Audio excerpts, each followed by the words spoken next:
Well, I think the only thing I'd change would say positive achievements versus positive spin. So I would change that language, I guess. But it shows, you just had the Shadow Minister on there giving their response. It shows that he hasn't done his homework at all and is totally ill-informed on the issue. He spoke about couch surfing, people sleeping on couches, and he spoke about people sleeping on the street, where the fact is that the census data shows that from 2001 through to the last census, over that 15-year period, there's actually been a reduction of people couch surfing, and there's actually been a reduction of people actually on the street.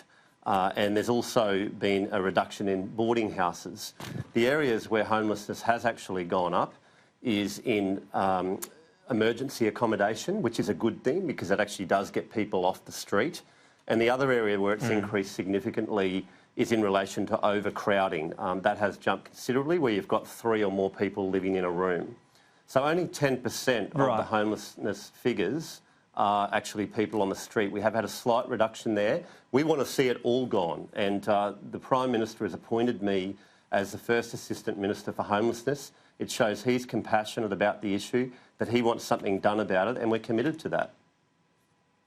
When we're comparing these numbers, you're going back to the 2001 census, but if we go from 2011 to 2016, so the most recent census to census, rough sleepers, or people that have to sleep on the street, go from 6,810 to 8,200. Now, that's an increase of 20% and ahead of population growth. That's getting worse, isn't it?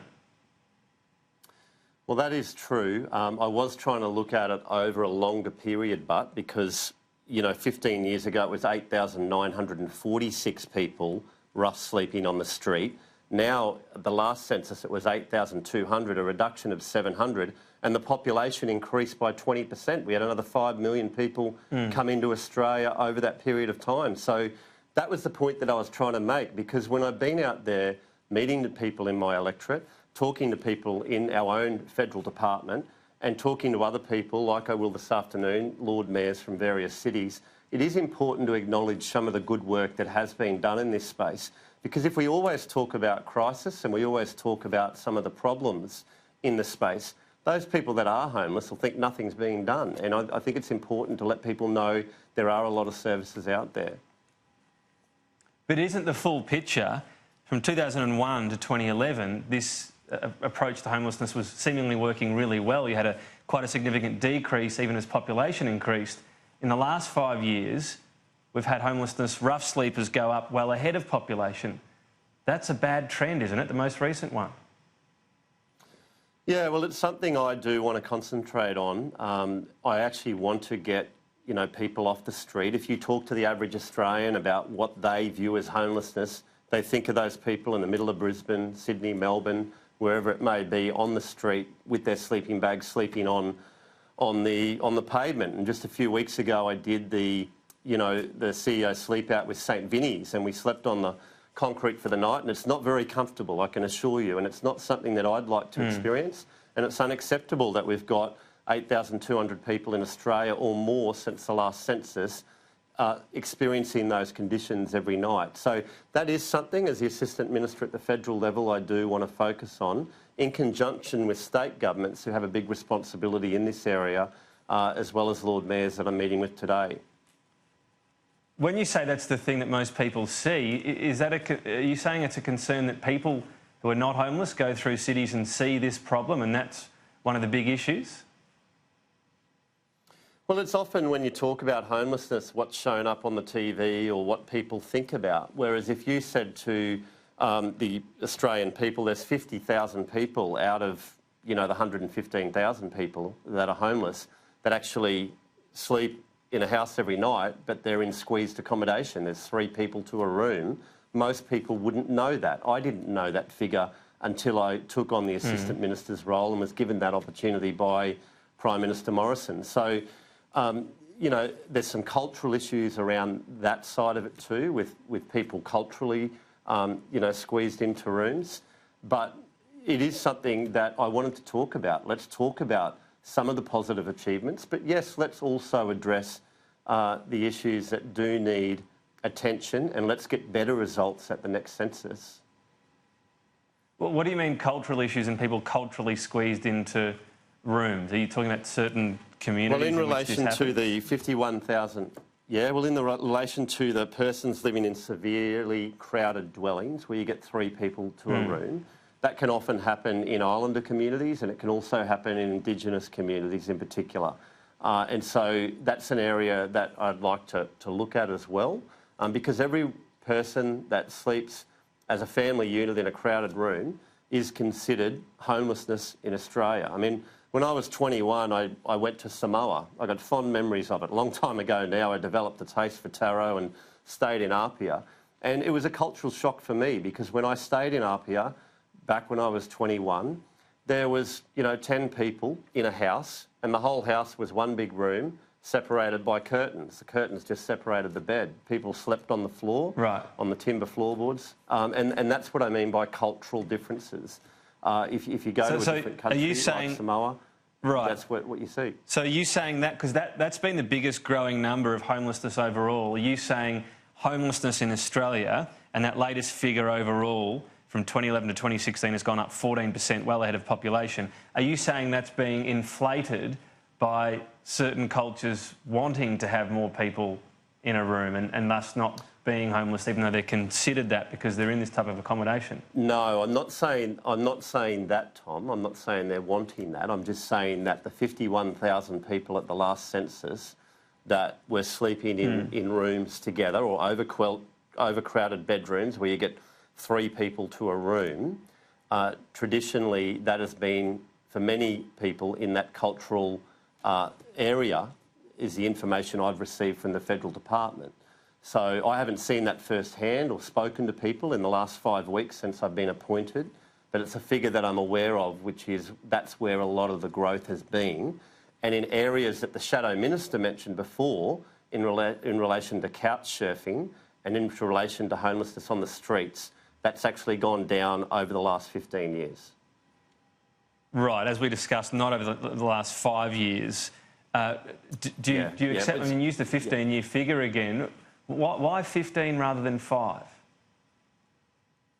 Well, look, I mean, I can use the 5-year figure as well, and I'm happy to accept what you're saying in relation to people on the street, that in 2001 it was, 8,900.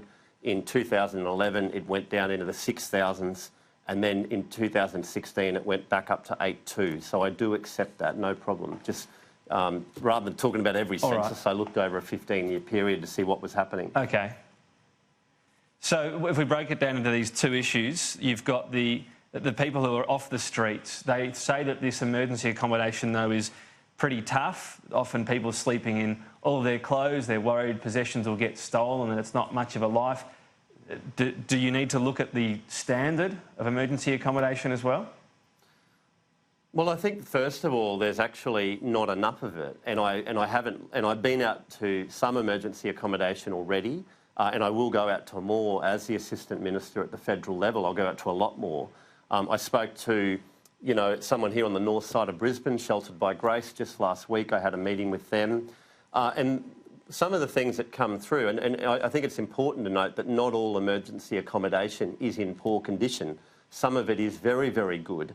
And we know that when people get off the street and they go into emergency accommodation, their mental health improves significantly as well.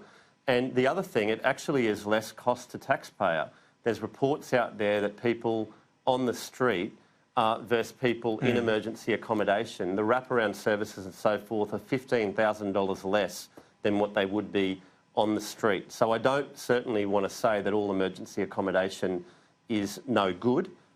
Some of it is very good and it is actually helping people. I think that's an important point to note. But for your viewers, they may not be aware that someone on the street that goes into emergency accommodation would still be classed as homeless in our statistics. So they might not be on the street, they might be in emergency accommodation, but that is still considered homelessness. And so it is quite a broad issue that we need to get our heads around. Yeah, indeed. Well, anyone without a home, I guess, even if they do get to rest their head somewhere. Just finally on this, you've said repeatedly your biggest issue of people sleeping rough on the street. So this figure of 8,200 where we're at now. You've got a meeting with Lord Mayors today. Is it a realistic goal to get this to zero in the next few years, or at least statistically insignificant? Well, to be honest, I think what we need to do is try and reduce it. But I think there's more concern from what I've seen from the Lord Mayors, based on their press release, is not necessarily about rough sleeping, which is important, but they're talking about community housing as well. Which is a separate issue from homelessness. They're talking about community housing and the growing need for community housing and housing affordability as well. Now, the government puts in $4.5 billion a year through the Commonwealth Rent Assistance to help people, out in the private sector, pay, I guess, their rent each week. We give $1.6 billion a year to state governments for community housing. The most of that is for community housing. Some of it is for homelessness. And part of the issue is we don't know how that is being spent. The state governments have to have a plan to address these issues, but they don't have to spend it, for example, all on new housing. They might spend it maintaining existing housing stock. So I look forward to meeting some of the state housing ministers to find out how they're using the money and how we can get better results collaboratively. Yeah, all right. Well, look, it's a vexed issue. I'm sure everyone wishes you luck as you meet with Lord Mayor, state governments as well, to try to, bring these figures back down. Luke Howarth, always appreciate your time. Thank you. Thank you. Thanks for having me.